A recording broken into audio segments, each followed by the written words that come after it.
Hey everyone, welcome back to the Best of LKN podcast. I'm your host, Jeff Ham, and today we're recording at Anthem Film Studio in Mooresville, North Carolina. Joining me is entrepreneur, real estate broker extraordinaire, and author of a new book, Cristina Biffle. Cristina, welcome to the podcast. Thank you so much for having me. I'm so excited to be here.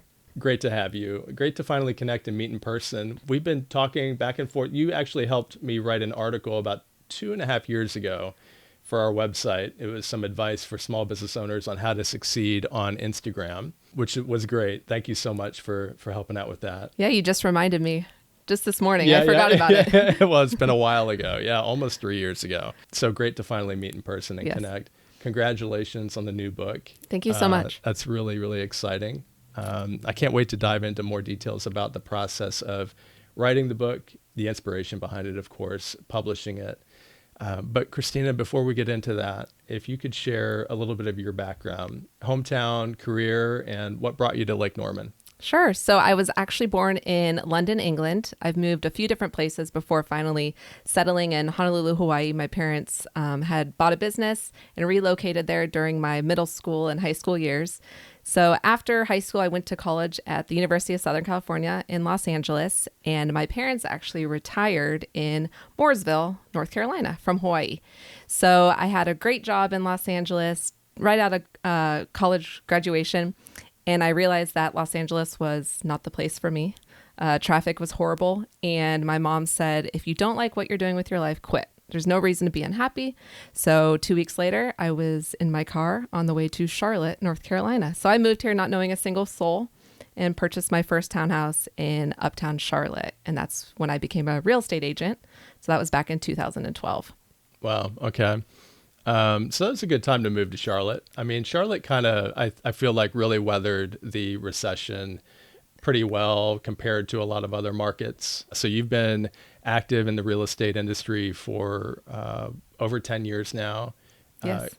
Doing pretty well from what I understand. Like you're a very successful agent. Thank you. I'm very blessed, obviously. I won the 30 under 30 for NAR back in 2019. So that kind of pushed my business to a new level. Mm-hmm. But of course, with real estate, there's other passions that we all have. We all have side hustles and side businesses. So the book is just another expansion to my entrepreneurship. Well, share a little bit about the inspiration behind the book.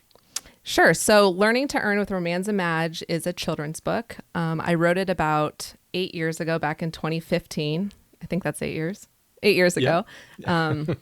I didn't have kids. I was single. And for some reason, I sat down and started writing this book.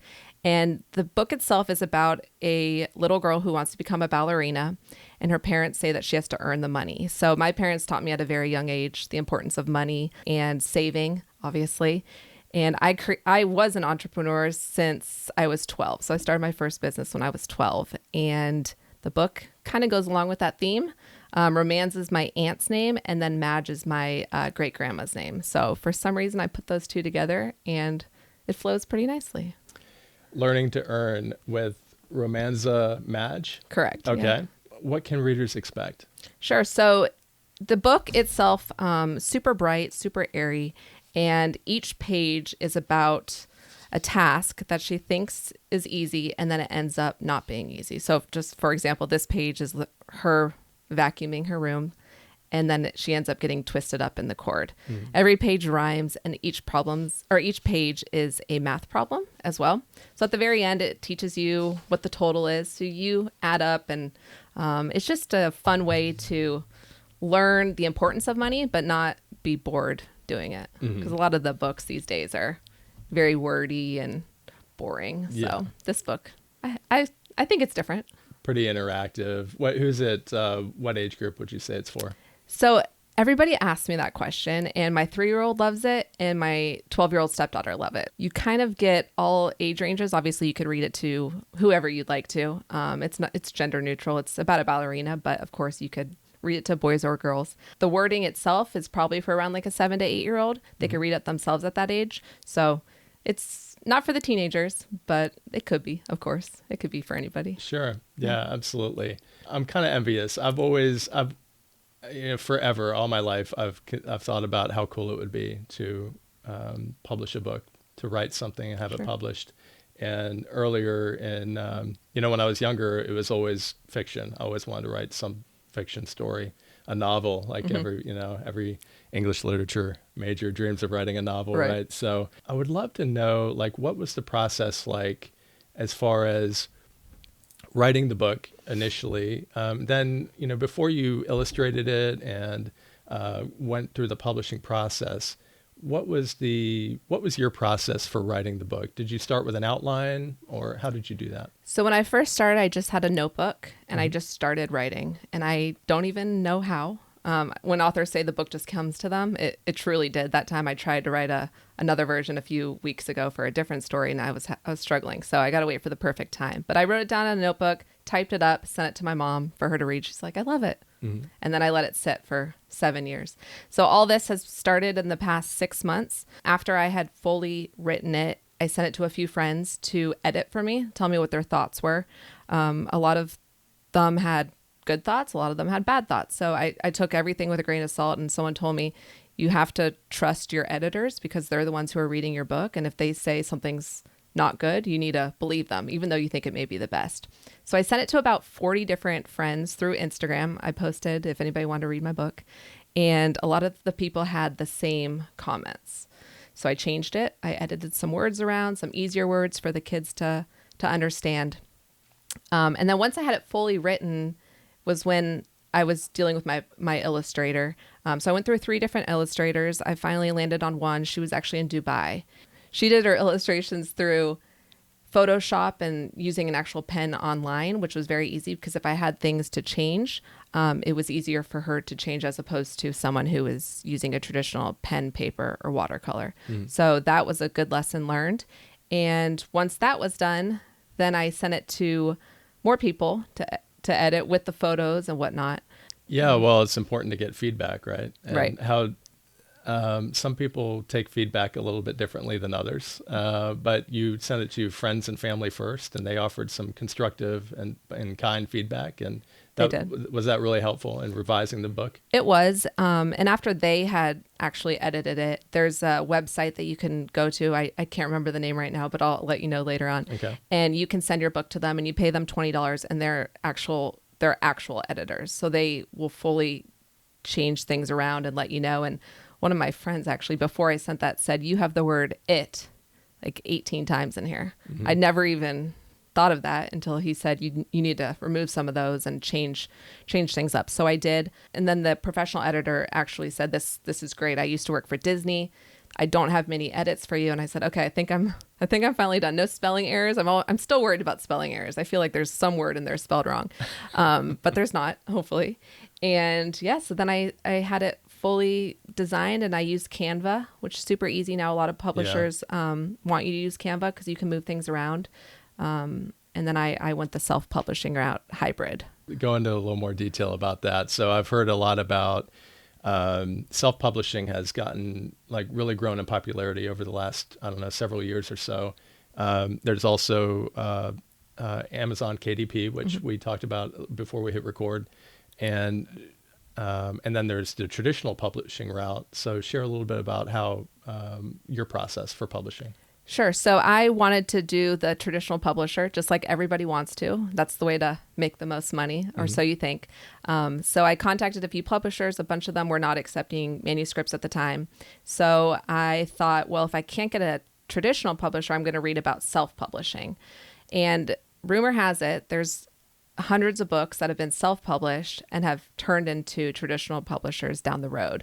So the publisher reads your book, finally they see it in print, and they're like, we like that. We want to buy the rights to it. And that's how you get a traditional publisher sometimes these days.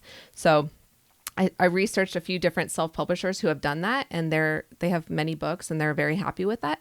So I thought maybe I'm going to do that myself. So once it was designed, I did not go through Amazon KDP only because I wanted a hardcover and I wanted this spot UV lighted raised glossiness, and they can't do that.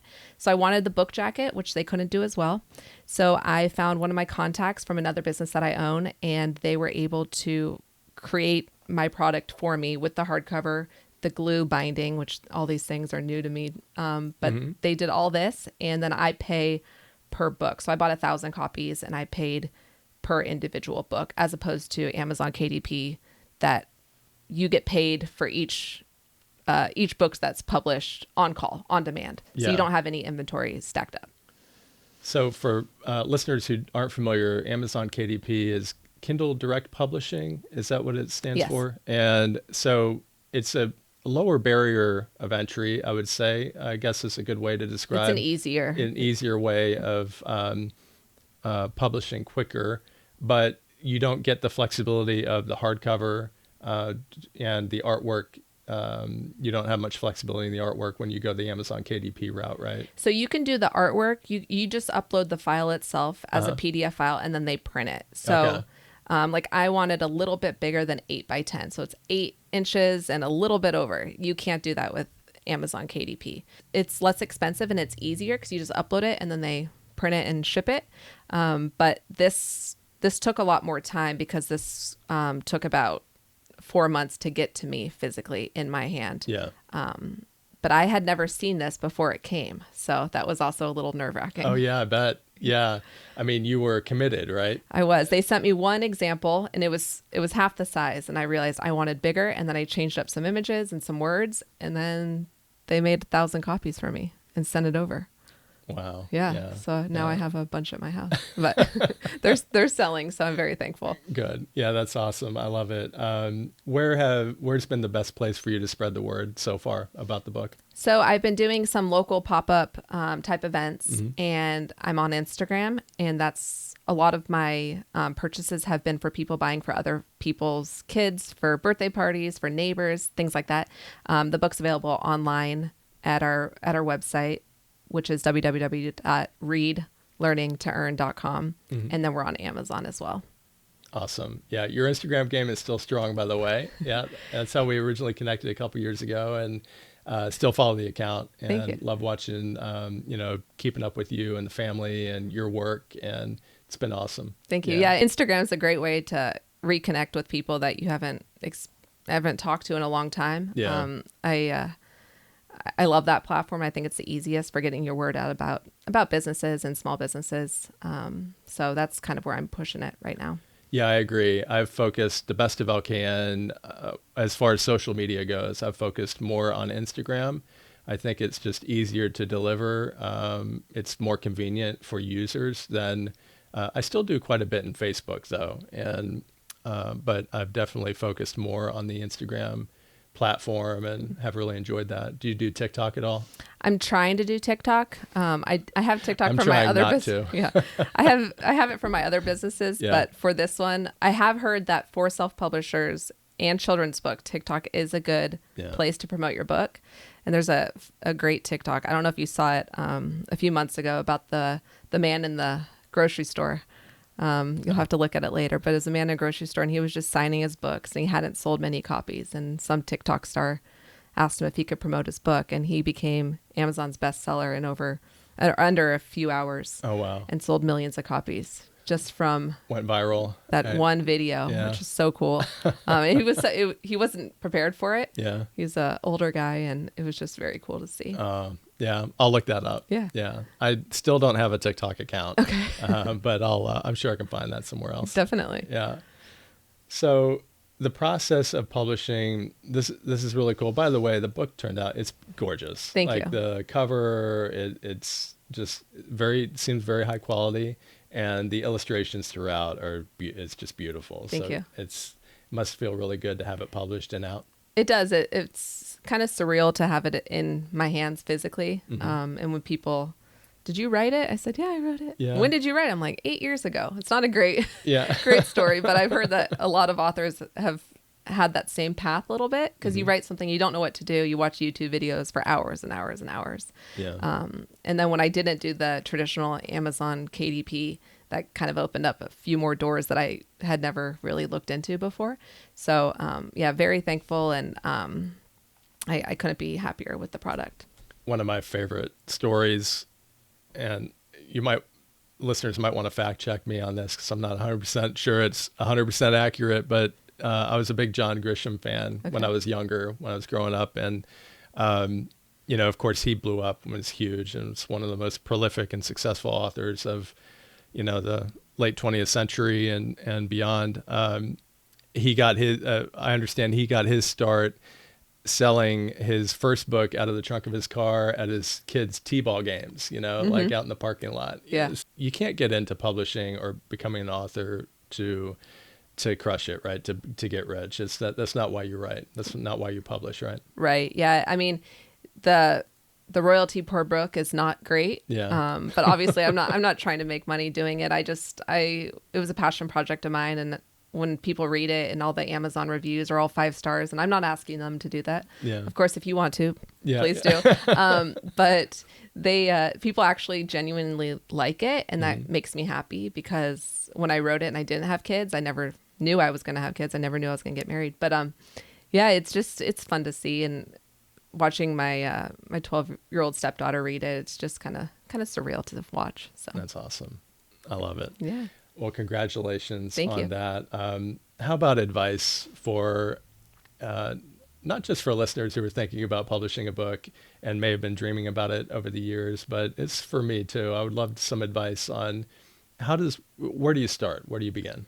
So a few weeks ago, I was at a American Cancer Society event with my husband, and they had on the big TV, they were showing a video about a local man who knew he had cancer and he was going to be passing away. And his wife's message that she was narrating the story was, if you want to do it now. So he did all these fun trips. He did all these things. And he eventually ended up passing away. And since I watched that, I realized if you want to do it, you have to do it now. And I had done this before that, but with any ideas that you have, it's now. You never know when your last day is going to be. And now this will kind of be a legacy. But with publishing, I mean, if you want to get started, write your book, have some friends edit it. That's easy. It's free. Find the way that you want to go. If you want to do the Amazon KDP for free and make less royalty, but you don't have inventory, then that's the way to go. If you want to pay a little bit more for a heavier product and you're okay with purchasing multiple copies, then that's also your path. So everybody's publishing path's different.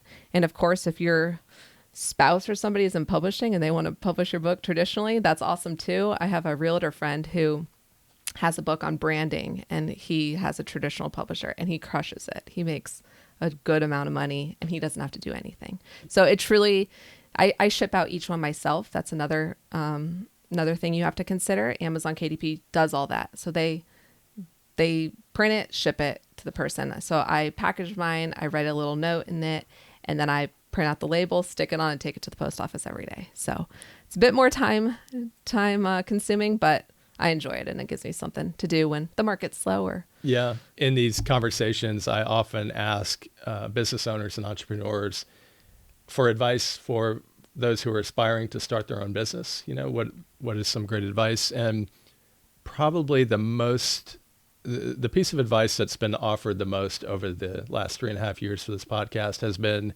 just start, just take action, and don't wait for the time to be perfect. Right. And, don't wait for the planets to align. Just, get about 80% there and just go. Yes. And it sounds like with publishing a book, like the hard part is really just getting started, right? It is. It's just putting your ideas on paper and getting that product that you want to produce completed. Once it's completed, then it's kind of the easy part.